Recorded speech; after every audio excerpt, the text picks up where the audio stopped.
काहाले में आपका स्वागत है। मैं हूं सत्या राजपूत। तो आज हम काहाल में चर्चा करेंगे फिजियोथेरेपी को लेकर। तो आपने फिजियोथेरेपी तो सुना ही होगा, जहां पे डॉक्टर फेल हो जाते हैं, जहां पे दवा काम नहीं आता, वहां से जो है फिजियोथेरेपी जो है आपको लिए कारगर होता है। बावजूद आज वो पीछा क्यों है, दबा हुआ क्यों है, आगे क्यों नहीं बढ़ रहा है, इन तमाम चुनौतियों से लेकर इसके लिए नियम कानून क्या होने चाहिए, कैसे इसको आगे बढ़ाया जाए, इन तमाम विषयों पर आज चर्चा करेंगे। और जिस तरह से आप तस्वीर देख पा रहे हैं, पूरे भारत से लोग यहाँ पे एकजुट हुए हैं और उसी पे जो है हम चर्चा करेंगे इनका एजेंडा क्या है और किस तरह से इस फील्ड को, इस विधा को आगे बढ़ाने के लिए प्रयास हो रहा है। तो बातचीत की शुरुआत करते हैं आपसे ही। हम बात करें एक मिथ से ही स्टार्ट करते हैं, चूँकि अगर हम मिथ को देखते हैं तो बहुत किसी भी फील्ड के लिए ख़तरनाक होता है। एक अगर फिजियोथेरेपी के नाम लेते हैं तो उसको एक मसाज वाले के रूप में देखने का जो मिथ है उसको कैसे दूर किया जा सकता है और इसके लिए आप लोग क्या प्रयास कर रहे हैं? देखिए, मैं ये मानता हूँ कि ऐसा कोई मिथ है नहीं। कॉमन पब्लिक जो अवेयर नहीं है वो इस मिथ को पालती है। जहाँ तक अवेयरनेस की बात है, कोई प्रोफेशन 200 साल पुराना है और कोई प्रोफेशन 50-60 साल पुराना है हिंदुस्तान में, तो दोनों में फ़र्क है। शायद इस वजह से थोड़ा टाइम लग रहा है, लेकिन फिजियोथेरेपी एक ऐसा हेल्थ केयर प्रोफेशन है जो one of the best speed से, ना कि सिर्फ हिंदुस्तान में, इंडिया के बाहर भी बढ़ रहा है। और अगर आप हिंदुस्तान में देखें तो आज 356 कॉलेजेस हैं फिजियोथेरेपी के और 17,000 फिजियोथेरेपिस्ट हर साल पास आउट हो रहे हैं। तो आने वाला समय हमारा है। और जब इस मिथ की हम बात करते हैं तो जैसा आपने अपनी बात में बहुत अच्छी बात कही कि फिजियोथेरेपी एक ऐसी विधा है जो दर्द को बिना दर्द के ठीक कर देती है। तो जहाँ सभी फेल हो जाते हैं वहाँ फिजियोथेरेपिस्ट मास्टर की तरह निकलते हैं। अगर मांसपेशियों की प्रॉब्लम हो, अगर हड्डियों की प्रॉब्लम हो, अगर जॉइंट्स की प्रॉब्लम हो, अगर नर्व्स की प्रॉब्लम हो। और ये बात ध्यान रखें कि ये वहाँ पे ज़्यादा कारगर है जिसको हम मैकेनिकल डिसऑर्डर बोलते हैं। तो अगर शरीर में अब कोई मांसपेशी, कोई लिगामेंट, कोई हड्डी अपनी जगह से थोड़ी सी खिसक गई हो तो वहाँ पे फिजियोथेरेपिस्ट बड़ा कारगर मेथड और कुछ है नहीं। तो मैं ये समझता हूँ कि जैसे जैसे अवेयरनेस बढ़ती जाएगी, हम अब गाँव की तरफ भी अग्रसर हो रहे हैं। और आज हेल्थ मिनिस्टर साहब ने ये बोला कि 6 और कॉलेजेस छत्तीसगढ़ में खुलने वाले हैं। ये सीना चौड़ा करने वाली बात है छत्तीसगढ़ के लिए और छत्तीसगढ़ के पॉपुलेशन के लिए। अच्छा, एक सवाल ये भी है कि बच्चे तो पढ़ रहे हैं, आगे बढ़ रहे हैं, वो अपने कैरियर का जो है देख रहे हैं, यार हम लोग अब डॉक्टर बनने वाले हैं, हम तो फिजियोथेरेपी का हॉस्पिटल चलाएंगे। लेकिन जब किसी चीज़ का पढ़ाई हो और उसके लिए सरकारी नौकरी का विकल्प ना हो, अच्छे पैकेज ना हो और डॉक्टरों के पीछे रहना पड़े, कितना नुकसानदायक होता है? नहीं, मैं इसको उल्टे डायरेक्शन से बोलूँगा कि फिजियोथेरेपिस्ट वो है जो अपने हुनर से कहीं भी खड़ा हो जाए और वो कमा ले। फिजियोथेरेपिस्ट वो है जिसको सैलरी की ज़रूरत ना हो। फिजियोथेरेपिस्ट वो है जो इसके हर मिनट का वैल्यू होता हो। तो अगर आप हुनरवान फिजियोथेरेपिस्ट हैं तो आप डॉक्टर आपके पीछे, जो आजकल हो रहा है कि डॉक्टर आपके पीछे और फिजियोथेरेपिस्ट हमारे आगे की ओर चल रहे हैं। और हम बहुत सारी जगह पे डॉक्टर्स को बोलते हैं कि अब इस पे आप ऑपरेशन कर लें, अब शायद इसमें फिजियोथेरेपी से काम नहीं होगा। भारत युवाओं का देश है, मतलब आने वाला वक्त आपका है, एक समय बुजुर्गों का भी होगा। भारत युवाओं का देश है, लेकिन ऑलरेडी अब अगर आप 5 दिन 10 दिन पहले की स्टैट्स देखें तो ऑलरेडी गवर्नमेंट ऑफ इंडिया के स्टैट्स में कहा गया है कि 10% युवा कम हो गए हैं। तो अगर 10% युवा 10 साल में कम हो गए हैं तो आप समझ लीजिए कि हम कितनी जल्दी बूढ़े भी हो रहे हैं। और 140 करोड़ में अगर 20-30% भी बुढ़ापा है तो समझ लें कि इनको इम्पॉर्टेंट ये नहीं है कि आप कैसा जीवन जीते हैं, इम्पॉर्टेंट ये है कि आपके जीवन की प्रकृति क्या है, उसकी क्वालिटी क्या है। और ये क्वालिटी अगर कोई ला पाएगा तो वो फिजियोथेरेपिस्ट ही होगा। देश के प्रधानमंत्री भी कहते हैं आपदा में अवसर निकाल लो, और बुजुर्ग एक आपदा की तरह है जिसमें आपके लिए एक अवसर है। जी, छत्तीसगढ़ की बात करें तो आपको ढूंढते रहते हैं। सुबह उठते अगर आईएएस और जब तमाम जो अधिकारी हैं उनके कमर में दर्द हो गया, गला में दर्द हो गया तो घंटी बजती है। हॉस्पिटल से ज़्यादा आपको तो ढूंढने में ही समय लगता है। जी बिल्कुल, ये थोड़ी बड़ी बात हो गई मेरे लिए, मगर फिर भी फिजियोथेरेपी में जैसा मैं ये बोला इसलिए कि आपके पीछे जितने बच्चे खड़े हैं उनके लिए एक उदाहरण होना चाहिए कि हम ऐसे बनेंगे। बिल्कुल, मैं अपने आप को भाग्यशाली समझता हूँ कि अगर मैं किसी मुकाम तक पहुँच पाया हूँ और बच्चों के लिए अगर प्रेरणा स्रोत बन पा रहा हूँ। मगर फिर भी मैं बच्चों से यही कहना चाहूँगा कि हम्बल रहें और अपने टेक्निक पे ध्यान दें, अपने बायोमैकेनिक्स पे ध्यान दें। अगर चीज़ों को अच्छे से समझ के रखेंगे पढ़ने के वक्त पे, तो बाद में प्रैक्टिकली अप्लाई करना बहुत आसान रहेगा। जी हम आप लोग जब पढ़ रहे थे तो मैं आप लोग का आंदोलन भी कवरेज किया था। सामने आइए, सामने आइए। अब कितना अवसर लगता है, पहले आप मांगते थे हमें पीजी के लिए कॉलेज दो, नौकरी की व्यवस्था कराओ, अब कितना रास्ता खुल रहा है छत्तीसगढ़ में? देखिए, सरकार का ढंग हमेशा से वैसा रहता है पंचवर्षीय योजना की तरह, उनको बार बार आंदोलनकारी चाहिए। और मैं तो अभी के युवाओं को कहता हूं कि अपनी चीज़ों को मांगना सीखो। हम मांगे तो फिर अभी 6 फिजियोथेरेपी कॉलेज अभी की सरकार दे रही है। भूपेश बघेल जी ने घोषणा किया और 13 फिजियोथेरेपिस्टों की नियुक्ति की है मेडिकल कॉलेज में। तो बिना मांगे कुछ भी नहीं मिलता है, आपको एक्सप्रेस करना पड़ेगा और अभी के युवाओं को और अच्छे से एक्सप्रेस करना चाहिए। और जैन जी मांगने से ना मिले तो अपने हक को छीन लो, लूट लो। और हमें छीनना भी आता है क्योंकि हमारे पास वो नॉलेज है, हमारे पास वो टेक्निक है और हम लोग एथिकली काम करके अपने हक को ले रहे हैं। हमें छीनने की भी ज़रूरत नहीं पड़ रही है। जी, एक सवाल आपसे है, महिलाओं के लिए कितना आसान है ये कोर्स? ये जो बच्ची हैं, बालिकाएं हैं, चूँकि अब ये फिजियोथेरेपी है, समाज का नज़रिया अलग है। इसके कारण ये है कि आप जो है ग्रामीण क्षेत्र पहुंच नहीं पाते और 70% आबादी ग्रामीण क्षेत्र में है। नहीं, आई वुड से कि फीमेल्स के लिए भी physiotherapy is a very good field, क्योंकि लाइक मैं भी एक फिजियोथेरेपिस्ट हूँ। I can manage my home, मैं अपना क्लिनिक भी मैनेज कर पाती हूँ। इमरजेंसी जैसा कुछ नहीं रहता, तो simultaneously it's a very good course, क्योंकि females can manage both very well. So it's a very good course for females, I would say. कितने सालों से आप लोग इस फील्ड में हैं? More than 13-14 years. अच्छा, तो क्या लगता है कि आपके साथ जो MBBS किए थे, BDS किए थे, वो उनके कहीं आप पीछे रह गए हैं कि आगे निकल आए हैं? मैं इसका बहुत अच्छा एग्जांपल दूंगी। लाइक हमने अब जैसे आप देख रहे हैं प्राइम स्पॉन्सर्स है इट्सा हॉस्पिटल्स यहाँ पे, तो हमने बहुत अच्छा सेंट्रल इंडिया का बेस्ट रोबोटिक रिहैब प्लान किया है, जिससे हम फिजियोथेरेपी को काफ़ी अपग्रेडेड वे में फिजियोथेरेपी कैसे टेक्नोलॉजी के साथ अपग्रेड हो रही है वो सारा प्रोजेक्ट कर रहे हैं। विद द कन्वेंशनल थेरेपीज़ हम बहुत ज़्यादा artificial intelligence and robotics use करके भी फिजियोथेरेपी यूज़ कर रहे हैं, तो इसका फ्यूचरिस्टिक पॉइंट ऑफ व्यू बहुत अच्छा है। अगला सवाल आपसे ले लेते हैं। सवाल यही है कि जो महिलाएं हैं वो अब एक एक करके आगे आ रही हैं, जैसे हम बच्चियां देख रहे हैं यहाँ पे, पुरुषों से ज़्यादा उनकी संख्या है बालिकाओं का। तो ऐसे में क्या लगता है उनके लिए कितना सुनहरा अवसर है इस फील्ड में? फिजियोथेरेपी फीमेल्स के लिए एक बहुत अच्छा ऑप्शन है। एक रीज़न जैसे मैम ने बोला, उसके अलावा ये है कि कई बार जो एम्पैथी वाली चीज़ और जो कंपैशन वाली चीज़ रहती है, कुछ लेवल पे थोड़ा सा फीमेल्स ज़्यादा अच्छे से पेशेंट को केयर कर पाती है। प्लस फीमेल पेशेंट्स जो है वो कई बार फीमेल थेरेपिस्ट से, हमेशा नहीं पर कई बार फीमेल थेरेपिस्ट से ज़्यादा कंफर्टेबल रहती है, और मेल पेशेंट को भी फीमेल थेरेपिस्ट आसानी से देख सकती है। तो थोड़ा सा कई बार एडवांटेज रहता है। जैसे अगर किसी मेल थेरेपिस्ट को किसी फीमेल पेशेंट को देखना है तो यूजुअली उसको साथ में एक किसी को रखना पड़ता है। फीमेल थेरेपिस्ट के लिए ये चीज़ थोड़ी ईजी हो जाती है। अच्छा, ये जितने भी बातचीत हो रही है, जनता सुनेंगे अरे यार ये क्या रख रहे हैं कि वो फिर जो है फिजियोथेरेपी को आगे बढ़ाने के लिए सवाल कर रहे हैं। तो मैं ये सवाल कर रहा हूँ, इसके पीछे का कारण है वो आपसे पूछ लेते हैं। कहाँ कहाँ कारगर है फिजियोथेरेपी और कितना जल्दी इसमें रिलीफ मिलता है पूरे बॉडी में? देखिए, अगर हम देखें ना, तो अगर केमिकली कोई भी प्रॉब्लम्स हैं जिसको हम मेडिसिन से ठीक करते हैं, उसके अलावा एक बहुत बड़ा एस्पेक्ट है जो मैकेनिकल डिसफंक्शन का है। और सर से लेके पाँव तक इतने सारे जोड़ और इतनी सारी हड्डियां हैं और इतनी सारी मसल्स हैं जो एक साथ एक बैलेंस के साथ काम करती हैं, तो सारा शरीर अच्छा काम करता है। और उनमें से ज़रा सा भी एक जगह का बैलेंस बिगड़ जाए तो प्रॉब्लम्स चालू हो जाती हैं। ऐसे में अगर फिजियोथेरेपिस्ट आपको असेस कर ले और एक सही तरीके से गाइडलाइन दे दे, तो उसके बाद लगातार आपका जो धीरे धीरे जो जोड़ ख़राब होने वाले हैं, जो नसें ख़राब होने वाली हैं, उनका डिजनरेशन स्लो डाउन हो जाता है। उनको मतलब 10 साल में ख़राब होने वाला घुटना हम 20 साल इस्तेमाल कर लेंगे अगर हम सिर्फ शुरुआती दिनों में, शुरू के दर्द में हम 2-5 सेशन फिजियोथेरेपी के ले लें।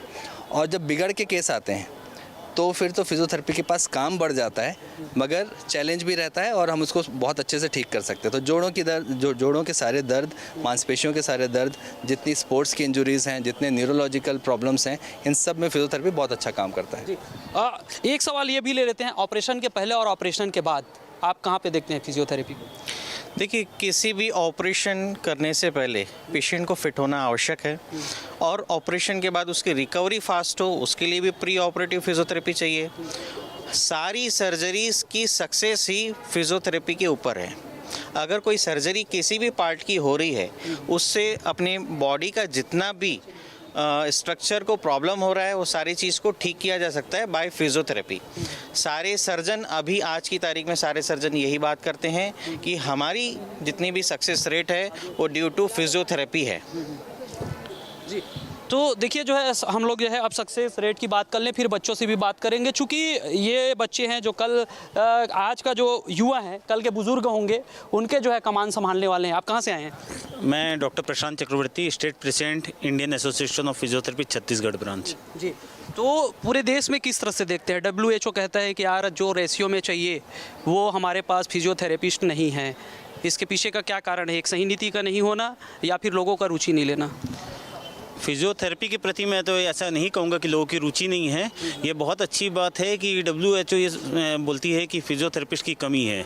कमी उसी चीज़ की होती है जिसकी डिमांड सबसे ज़्यादा होती है। तो आज के डेट में फिजियोथेरेपिस्ट की इतनी ज़्यादा डिमांड है, उसी के लिए 6 नए कॉलेज फिजियोथेरेपी के यहाँ पे खुल रहे हैं। बाकी जगहों में भी बाकी स्टेट को भी प्रेरणा लेके इस तरह से गवर्नमेंट कॉलेज और खोलने चाहिए। जी बिल्कुल। तो जो है जो बच्चों की बात कर रहे थे उनसे भी बात कर लें। कहाँ से आए आप लोग? मैं doctor Shambhavi, I am from Ambikapur, but पिछले 10 साल से मैं यहीं प्रैक्टिस कर रही हूँ। रायपुर में ही प्रैक्टिस कर? जी। तो इस फील्ड में कैसा लग रहा है कि अब नए नए जैसे हम आते हैं तो इसका नाम कुछ अलग है, तो इसका थोड़ा सा आप अनुभव बताइए। जैसा कि हम कंजर्वेटिव फिजियोथेरेपी में अभी तक चल रहे थे कि हम देखते हैं मोस्टली हम लोग हॉट वाटर फर्मेंटेशन, कोल्ड और इन चीज़ों से बाहर नहीं आ पा रहे थे। तो जहाँ तक मैं आजकल रियलाइज़ करती हूँ, मुझे ऐसा लगता है ये फील्ड काफ़ी आगे बढ़ गया है और ऐसी बहुत सारी नई नई चीज़ें भी आ गई हैं जो फिजियोथेरेपी को काफ़ी अलग स्टेज पे लेके जाएंगी। महिलाओं को जो कहा जाता था क्रिकेट, जो अगर मैं बात करूं क्रिकेट को लेकर, तो ये क्या कप लाएंगी, क्या देखेंगे, वही लोग पूरे जो है टीवी के सामने उठे भी नहीं हैं। और जो हम लाइव टीवी का जो है अगर आंकड़ा आप सभी को पता है कि कितने लोग देख रहे थे, तो आदमी अगर जो है स्वस्थ रूप से दौड़ता है तो एक तो डाइटिशियन, दूसरा जो है इनका फिजिशियन, तो वो हमारे पास हैं जो इंडिया टीम को जो खड़ा करने वाली हैं। किस तरह से जो है डाइट से लेकर उनके जो है पूरे शरीर को फिट रखने में आपकी भूमिका रही है? क्योंकि बात जो है हम लोग फिजियोथेरेपी के कर रहे हैं तो सवाल आपसे बनती है। जी, मैं ये बताना चाहूँगी कि हम 2 साल से इस चीज़ का प्रिपरेशन चालू कर दिए थे और हर एथलीट की रिक्वायरमेंट अलग होती है, तो उनके रिक्वायरमेंट के मुताबिक उन्हें जा रहा था। तो उनके स्ट्रेंथ से लेके उनकी रिकवरी से लेके हमारा रोल होता है। हम हर दिन उनका चेकअप करते हैं कि उनके कोई पैटर्न डेवलप हुआ है, जिसे हम हिप मोबिलिटी के थ्रू, शोल्डर मोबिलिटी के थ्रू, थोरेसिक मोबिलिटी के थ्रू अगर ठीक कर सकते हैं, उनके कोई पर्टिकुलर एरिया में स्ट्रेंथ की कमी है तो वो स्ट्रेंथ ऐड कर सकते हैं, ताकि सिर्फ पहले 2-4 मैच नहीं, लास्ट मैच तक भी वो उनकी फिजिकल कैपेबिलिटीज़ और मेंटल एबिलिटीज़ सस्टेन कर सके। अच्छा, एक सवाल हम आपसे ये जानना चाहेंगे। अनाउंसर बोलता है गंभीर रूप से जो है चोटी लोची का खिलाड़ी अब शायद नहीं खेल पाएंगे, लेकिन 5 से 10 मिनट 15 मिनट में खिलाड़ी फिर से जो है ग्राउंड में पहुंचते, चाहे बाल लगने से हो या फिर हाथ पैर मुड़ जाने से हो। ये कैसे होता है ठीक? कोई मैजिक पिल नहीं है सर। कुछ ऐसी इंजरीज होती है जिन्हें हम कुछ जल्दी ठीक करके टेपिंग करके हम पहुंचा सकते हैं फील्ड में, तो हम वैसा ही ट्रीटमेंट देते हैं। पर कुछ ऐसी इंजरीज होती है जिन्हें हमें रेस्पेक्ट करके उन्हें प्लेयर्स को रेस्ट देना पड़ता है, तो जैसी इंजरी है उसके हिसाब से ट्रीटमेंट होता है। जी। तो अगर हम बात करें जो है खिलाड़ियों को लेकर, जैसे गंभीर रूप से घायल करके जो है अनाउंसर के जो क्रिकेट का जो अनाउंसर है वो बोलता है, चाहे जो कमेंट्री करता है वो बोलता है, तो ऐसे में जो है खिलाड़ियों को आप जो है खेल से कितने समय में जोड़ पाते हैं? हम उसका कैटेगरी जानना चाहते हैं, कितने कितने घायल हैं जिसको आप फौरी तौर पर तुरंत इलाज दे सकते हैं? सर, हर इंजरी की अपने एक अलग टाइमलाइन होती है। अलग से एंकल इंजरीज हो गई, एंकल स्प्रेन हो गया, रिस्ट स्प्रेन हो गया, कंकशन हो गया। Sir, there is a long list. निकला आपसे, इसको छुपा के क्यों रखे हो? There is a long list of injuries, so every injury has to be respected and their recovery milestone is decided and based on many other factors की athlete का स्ट्रेंथ बैकअप कैसा है और किस टाइप की इंजरी है, कितने level की इंजरी है, किस ग्रेड की इंजरी हुई है, वो सब को ध्यान में रखते हुए एथलीट की कैपेबिलिटीज़ को ध्यान में रखते हुए हम वापस भेजते हैं। So it's not a one formula which fits all, so every individual has to be treated respectively. दवा और इंजेक्शन इन तमाम चीज़ों से कितने फ़ायदेमंद है फिजियोथेरेपी? दवा और इंजेक्शन का भी अपना रोल है सर। हर चीज़ का अपना एक रोल होता है कि फिजियोथेरेपी जिस जगह पर हेल्प कर सकती है, we work as a team. जैसे अभी वर्ल्ड कप में देखिए कि हमारे पास एक टीम डॉक्टर थे, 2 मसाज थेरेपिस्ट, हम 3 फिजियो थे, और हम तीनों एक स्ट्रेंथ एंड कंडीशनिंग कोच के साथ मिलके सारे एथलीट के साथ काम किए हैं।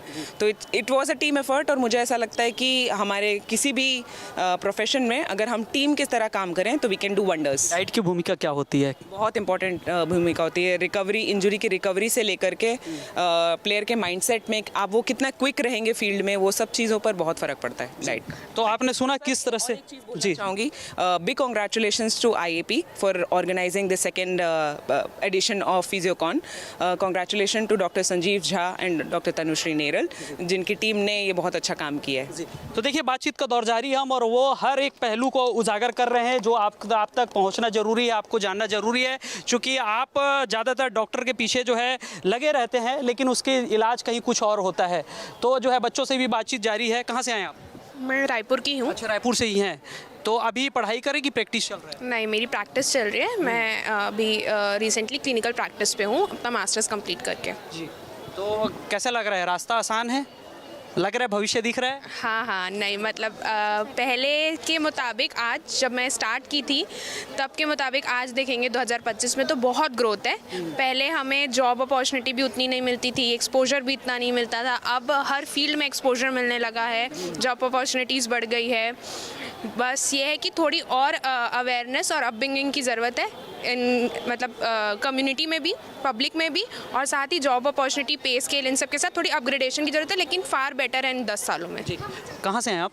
I am from Madhya Pradesh, Balaghat. अच्छा, मध्य प्रदेश से आए हैं। अच्छा, मैं आपसे ये जानना चाहूँगा कि आप लोग जो पढ़ाई करते हैं और फील्ड में जो काम होता है, उसमें कुछ रहता है, तालमेल रहता है, कुछ समानांतर रहता है, कि करते कुछ और हैं, पढ़ते कुछ और हैं? सर, थ्योरी और प्रैक्टिकल में ऑफ कोर्स थोड़ा बहुत डिफरेंस रहता है। थ्योरी में हम लोग जो चीज़ें पढ़ते हैं, प्रैक्टिकल में डिफ्रेंशिएट रहता है। ज़रूरी नहीं है जो हम लोग थ्योरी में कंडीशंस पढ़ते हैं, प्रैक्टिकल रियल लाइफ में भी हमको वही कंडीशंस मिले। डिफ्रेंशिएट होता है ना, patient to patient conditions vary करती है, और पेशेंट की सीवियरिटी मैटर करती है, उनकी मसल स्ट्रेंथ। प्रैक्टिस कर रहे हैं, पढ़ाई कर रहे हैं? सेकेंड ईयर स्टूडेंट फ्रॉम सरदार। पढ़ाई के करते समय एक जो है आवश्यकता कभी महसूस होती है कि यार हर क्षेत्र में टेक्नोलॉजी हावी हो रहा है, उससे मदद मिल रही है, तो इसमें भी होना चाहिए? सर ऑफ कोर्स, और यहाँ पे मदद मिल रही है। काफ़ी AI टूल्स के रिहेबिलिटेशंस आए हैं, आप वहाँ पे देख सकते हैं। काफ़ी सारे मॉडलिटीज़ हैं जो इंडस्ट्री में न्यू आते जा रही है। रोबोटिक्स का यूज़ किया जा रहा है आजकल फिजियोथेरेपी में, तो नई चीज़ें आते जा रही है। तो देखिए, नए चीज़ें के साथ नए बच्चे भी जो है उसमें सहज महसूस कर रहे हैं। कहाँ से आए हो आप लोग? बालाघाट। अच्छा, पूरे बालाघाट वाले जी। कैसा लग रहा है यहाँ आकर? बहुत अच्छा, बहुत अच्छा। तो अभी आप लोग पढ़ाई कर रहे हैं? Yes sir. बहुत न्यू चीज़ें यहाँ से हमें सीखने मिली, कैसा रहना, खाना, सब बहुत सारी चीज़ें हमें मिली। हमें सर लोग से नए नए एक्सपीरियंस मिले, नया ऐसे सर लोग से हमें नया एक्सपीरियंस मिला, और बहुत सारी चीज़ें हमें हमने यहाँ मतलब आके कुछ रास्ता क्लियर हो रहा है कि यार हाँ ऐसा भी हो सकता है, हम क्या कोर्स कर लिए। हम लोग को पता चला कि फिजियो इतना आगे है और इतना आगे जा सकता है। हम लोग को नहीं पता था कि फिजियो हम लोग बालाघाट तक हैं, तो हम लोग बालाघाट तक ही सीमित थे। बट हम लोग जब रायपुर में आए तो हम लोग को पता चला कि फिजियो के इतने सारे हैं और इतना आगे जा सकता है। हमें नहीं पता था पहले, बट रायपुर आके हमें बहुत सारी चीज़ों की नॉलेज हुए हैं। कैसा लग रहा है ये पढ़ाई करके फिजियोथेरेपी?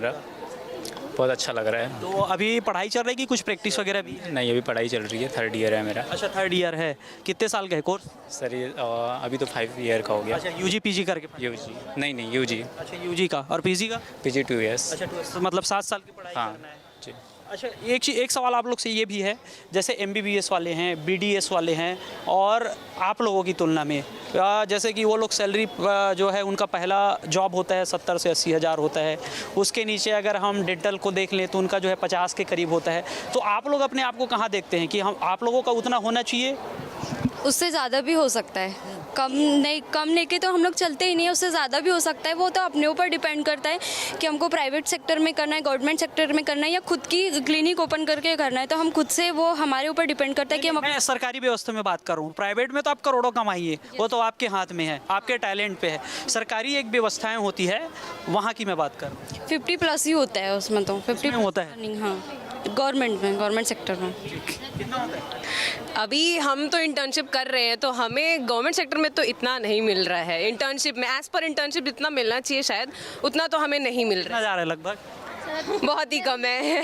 नंबर्स भी काउंट नहीं कर सकते हम। इट्स आएंगे नहीं तो पता कैसे चलेगा। इट इज़ अराउंड 3500 पर 35। यस। देखो हम लोग फर्स्ट ईयर में थे तो स्ट्राइक किए थे, ठीक है, ये स्टाइपेंड बढ़ाने के लिए। और आज हम लोग अभी इंटर्नशिप में है। हाँ, इंटर्नशिप मतलब छात्रवृत्ति। तो अभी हम लोग इंटर्नशिप में, हम लोगों को सिर्फ 3500 रुपये पर मंथ दिया जाता है, जो कि बहुत ही कम है। 100 रुपये दिहाड़ी करने के लिए। और हम लोग MBBS जितने MBBS 9 बजे से जाते हैं 2 बजे तक, हम लोग भी उतना ही ड्यूटी 6 घंटे की ड्यूटी करते हैं। लेकिन हम लोगों को क्या दिया जाता है? 100 रुपये बस। क्या होगा उससे? और स्टाइपेंड बढ़ाया नहीं, सरकार भूल गए। हम लोगों ने इतना स्ट्राइक किया था तो कुछ किए ही नहीं। And not only this, MBBS में बहुत से इंटर्न्स रहते हैं बट फिजियोज में सिंगल इंटर्न्स है। इफ 4 MICU है अगर मेडिसिन डिपार्टमेंट में, तो एक बंदा 4 MICU देख रहा है, एक बंदा 2 OPD देख रहा है, एक बंदा 2 OPD। मतलब एक बंदे के लिए बहुत से पेशेंट हो जा रहे हैं। ये MBBS के लिए नहीं। MBBS में बहुत से इंटर्न्स एक ही डिपार्टमेंट में पोस्टेड होते हैं एक ही टाइम पर। क्या लगता है कि सभी जो है सरकारी जो हॉस्पिटल है, CSC PSC जिला स्तर के हॉस्पिटल, इसमें जो है फिजियोथेरेपी के डॉक्टर होना चाहिए? हाँ, बिल्कुल होने चाहिए। हर डिपार्टमेंट को एक फिजियो की नीड ज़रूरी है। करते हैं कभी? हाँ, किया ज़रूर है पर मंजूरी फिजियोस की ज़रूरत पड़ती है। ICU में भी फिजियोस की ज़रूरत पड़ती है। उनको एक पैनल में कैसे पोजीशन कैसे रखनी है, उसमें भी एक फिजियो की ज़रूरत पड़ती है सर। तो हर डिपार्टमेंट में फिजियो होना चाहिए। तो ज़रूरत तो पड़ती है, लेकिन ये बात जो है हेल्थ डिपार्टमेंट को समझ क्यों नहीं आती है? इसके पीछे का रीज़न क्या लगता है आपको? सर अभी काफ़ी हद तक समझ में आ चुकी है और काफ़ी हद तक इसका ग्रोथ हो रहा है। हर अभी आप गवर्नमेंट सेक्टर में भी देखोगे सर, तो हर जगह आपको एक ना एक फिजियो मिलेगा। हम लोग तो जो है लगातार फील्ड में रहते हैं। हम जाते हैं, जिला अस्पताल तक सीमित हैं, मेडिकल कॉलेज, जिला अस्पताल। CSC PSC में मैंने कभी नहीं देखा है। सर अभी जस्ट ग्रोथ करना चालू किया है, बहुत हद तक ग्रोथ हो चुकी है बट अभी अवेयरनेस इतनी भी नहीं फैली है लोगों में कि वो ऐसा कुछ करे। तो मुझे लगता है कि आने वाले 5 सालों में हर जिला में जाओ, ग्रामीण में जाओ, कहीं पे भी जाओ, आपको हर ICU में, हर गवर्नमेंट मेडिकल में आपको एक फिजियोथेरेपिस्ट मिलेगा। Sir S Sanjeev Jha sir set कि हमारा विज़न है 2030 का, तो शायद जब वो अचीव हो जाए तो हर जगह पे आपको फिजियोथेरेपिस्ट अवेलेबल दिखे। जी यस। मिलेगा कैसे? सब प्लानिंग है उनकी, देखते हैं चलेंगे उनके हिसाब से। आपके सीनियर प्लानिंग को देखते आ रहे हैं। हर बार कहा जाता है कि हमारी तैयारी है, लेकिन वो जो है ज़मीन पे नहीं दिखता। सपोर्ट भी चाहिए ना, गवर्नमेंट का सपोर्ट भी चाहिए ना। जब वो मिलेगा तो सब हो जाएगा। अच्छा, मिल नहीं रहा है? मिल नहीं रहा है तो चाहिए सपोर्ट। यस क्या बोल? स्टाइपेंड भी तो जी, स्टाइपेंड मिला ही नहीं। नहीं, स्टाइपेंड मिला ही नहीं। 4 साल हो गया हम लोगों को, डिग्री भी पूरा हो गया। 100 रुपए की दिहाड़ी चल। हाँ सर, वो भी ना बहुत दिनों बाद, 6 महीने के बाद। 6 महीने? हाँ, 6 महीने। कलेक्टर दर में भी अगर हम काम करते हैं तो भी 12,000 मिलता है। हाँ, अभी तो 100 रुपए बस मिलता है, वो भी 6 घंटे। अच्छा, मतलब तैयारी है आंदोलन की? बिल्कुल तैयारी है। सरकार को भी इसे समझ लेना चाहिए कि इतने बड़े कॉन्क्लेव को हम आयोजित कर रहे हैं और इससे सीधा संदेश देना चाहते हैं कि जो भी हमारी जायज़ मांगे हैं उसको तुरंत पूरी कर दी जाए। जायज़ मतलब क्या? उनको कैसे पता चलेगा जायज़ क्या है? जायज़ मतलब ये है कि आपके पास सन 2000 से GPC चल रहा है, आप हॉस्टल नहीं दे पाए हो, बेसिक नीड, ठीक है। आप स्टाइपेंड को एक ही बार बढ़ाए हो, बेसिक नीड है ना भैया। सबका इंक्रीमेंट हो जाता है। आप 8वें वेतनमान लाने वाले हो, लेकिन इनका वेतन तो बढ़ाओ। ये जायज़ है। अगर ये नहीं करेंगे तो सरकार पक्का गिर सकती है। जब छात्र बोला है, राज सिंहासन डोला है। तो भैया ऐसे ही जो है अपने साथ हो रहे अन्याय को सहने वाले नहीं हैं। देश के भविष्य हैं और देश के लिए सोच रहे हैं, तो जो है सरकार को इनके लिए जो है सोचना होगा। कहाँ से आए हो आप लोग? सर मैं रायपुर छत्तीसगढ़ से हूँ। अच्छा, रायपुर से ही हैं? जी। कहाँ मतलब प्रैक्टिस चल रहा होगा? प्रैक्टिस चल रहा है, CG हॉस्पिटल में भी हूँ और क्लिनिक भी है 24 का। खुद का क्लिनिक भी है? हाँ, जी। तो कैसे मतलब आप तक कैसे पहुँचे लोग, जैसे मेरे को इलाज कराना है तो कैसे पहुँचूँ मैं आप तक? देखिए सर, सबसे पहली बात है माउथ पब्लिसिटी। लोगों को फिजियोथेरेपी लोगों को पता है, पर माउथ पब्लिसिटी कब होता है? जब एक पेशेंट को आप ठीक करो तो उससे पेशेंट बढ़ते जाते हैं कि इनका ट्रीटमेंट अच्छा है, तो उसके साथ में क्या है, आपका वीडियो कुछ होता है जो पेशेंट का अगर फीडबैक मिलता है, उसको सोशल मीडिया भी आजकल बहुत अच्छी चीज़ है, जिससे ये पता चलता है लोगों की बेस्ट फिजियोथेरेपी भी होता है। जैसे कुछ लोग क्या होता है, अपने एक डॉक्टर थे ENT सर्जन, नाक कान गले के डॉक्टर थे, उनको सही फिजियोथेरेपी नहीं मिला तो क्या किया, अपने ड्राइवर को बोले कि तू ही हाथ पैर हिला दे। वो हाथ पैर हिलाया, 3 महीना कुछ नहीं हुआ। फिर उन लोग सर्च किए तो मैं उनको मिला तो अभी 1 महीने के अंदर में ही वो चलने लगे हैं, जो बेड रिडन थे। तो ये होता है फिजियोथेरेपी की ताकत। तो उनको समझ में आया कि सर ये है फिजियोथेरेपी। तो भी हो जाते हैं कि कोई भी हाथ पैर हिला दो तो फिजियोथेरेपी होता है, वो करेक्ट टर्म नहीं है। फिजियोथेरेपी केवल एक्सरसाइज के लिए नहीं होता है, मैनुअल थेरेपी भी होता है, इलेक्ट्रोथेरेपी, एक्सरसाइज, सारी चीज़ें मिला के फिजियोथेरेपी से ठीक किया जाता है। ये चीज़ें है सर। जी। तो आज के जो है आपके कार्यक्रम से क्या संदेश है? जी, हमारे कार्यक्रम से ये संदेश है कि फिजियोथेरेपिस्ट जो है अच्छे मुकाम पर पहुंचकर समाज को अच्छे स्वास्थ्य की ओर ले जाने के लिए प्रयास कर रहा है। माननीय जो प्रधानमंत्री जी का थीम है कि भाई जितना ज़्यादा स्वस्थ रहेगा इंडिया, उतना ज़्यादा बाकी चीज़ों में ग्रोथ कर पाएंगे, अर्थव्यवस्था हो या और भी किसी क्षेत्र में हो। तो उसी के लिए, क्योंकि आज का जो लाइफ स्टाइल है लोगों का वो उतना अच्छा नहीं है, तो लाइफ स्टाइल के साथ, बुरे लाइफ स्टाइल के साथ अच्छी फिजियोथेरेपी की भी ज़रूरत है। फिट रहेगा इंडिया, हिट रहेगा बिल्कुल इंडिया। जी। देखिए जो है फिजियोथेरेपी है जो बिना दवा का जो है इलाज होता है। जहाँ जो है इंजेक्शन दवा काम नहीं आती, वहाँ पे कहीं ना कहीं कारगर फिजियोथेरेपी होता है।